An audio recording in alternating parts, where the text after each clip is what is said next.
Middle east की खाड़ी में जंग का ज्वालामुखी सुलग रहा है। Say this to Iran, who's listening very intently.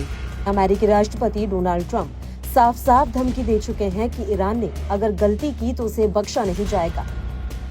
उधर सीरिया की गोलन हाइट्स पर झंडा फहराने के बाद इजराइल लगातार इस मौके की तलाश में है कि ईरान कोई चूक करे और वो हमला कर सके, लेकिन ईरान के मंसूबे कुछ और हैं।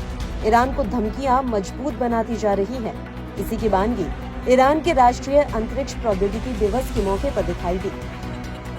ईरान ने मेड इन ईरान यानी 3 नए स्वदेशी उपग्रहों का अनावरण कर दुनिया को चौंका दिया।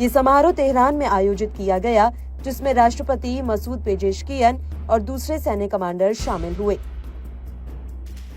इन 3 उपग्रहों के नाम नवाक 1, पारस 2 और पारस 1 है। नवाक 1 एक संचार उपग्रह है जिसे ईरानी अंतरिक्ष अनुसंधान केंद्र ने विकसित किया है। इसे जल्द ही स्वदेशी सिमोर्ग प्रक्षेपण यान से लॉन्च किया जाएगा। इसका वजन लगभग 34 किलोग्राम है,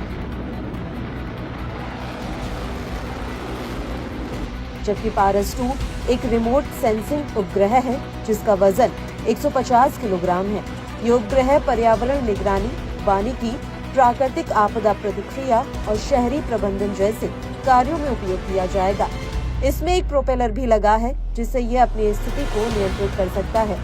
इनमें सबसे उन्नत मॉडल पारस 1 का है, जो कि एक रिमोट सेंसिंग उपग्रह है जिसका वजन 150 किलोग्राम से कम है। इसमें 3 इमेजिंग पेलोड हैं: multi spectral, short wave infrared और थर्मल इंफ्रारेड। ये उपग्रह गैलियम आर्सेनाइड सौर कोशिकाओं से ऊर्जा प्राप्त करता है। इस मौके पर ईरान के राष्ट्रपति पेजेशकियान ने कहा कि ईरान की रक्षा क्षमताएं इतने ऊंचे स्तर पर पहुंच गई हैं कि वे दुश्मनों को देश पर हमला करने के बारे में सोचने से भी रोक सकती हैं। बहरहाल ईरान 20 मार्च से पहले 2 और अंतरिक्ष प्रक्षेपण करने की योजना बना रहा है। इससे पहले 27 सितंबर 2024 को ईरान ने नूर 3 नामक इमेजिंग उपग्रह को पृथ्वी से 450 किलोमीटर की ऊंचाई पर स्थापित किया था।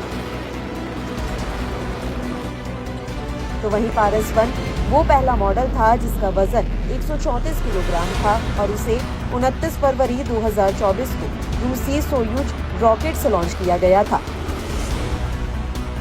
ईरान लगातार अपनी अंतरिक्ष क्षमताओं को बढ़ा रहा है और स्वदेशी तकनीक के जरिए नए उपग्रह विकसित कर रहा है।